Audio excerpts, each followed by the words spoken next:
The flood-swollen Indus River in Pakistan won't return to normal for another 2 weeks. And recovering from devastating floods still battering the country will take at least 3 years. Those warnings came from Pakistan's chief meteorologist and its president this week as the focus of the struggle against high water moved south to Sindh province. There, as in the northwest and in the Punjab heartland earlier, families who didn't have much to begin with found the floods had carried off their few possessions and in many cases parts of their houses too. And those lacking food and access to clean water can become ill.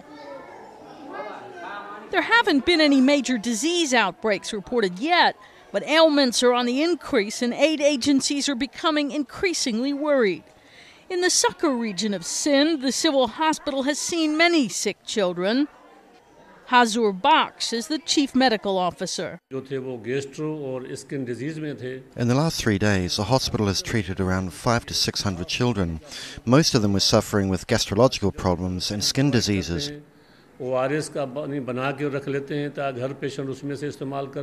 providing clean water, drips and all necessary medicines. If there is any kind of an outbreak, it could put a big strain on the country's already weakened medical treatment facilities. Aid agencies may be doing what they can to pitch in, but Prime Minister Yusuf Raza Gilani warned across the country the system has been badly hit by weeks of flooding, with hundreds of clinics damaged and tens of thousands of medical workers displaced. On Tuesday, Gilani held a meeting on flood-zone health issues. He also spent some time with the chief of the U.S. Military Central Command, who is paying his first visit to the region in his new role. Pakistani officials thanked the Americans for their contributions to flood victims in need of help. Back in Washington, the U.S. Marine Commandant had said Americans had delivered more than 650,000 pounds of cargo to add to the aid effort, and U.S. helicopters had evacuated more than 3,000 people trapped in the flood zone. On Tuesday, Pakistani choppers were dropping supplies to groups isolated by high water in the Punjab. And the relief effort will need to continue.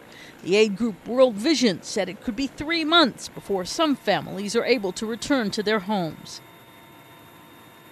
Karen Sloan, The Associated Press.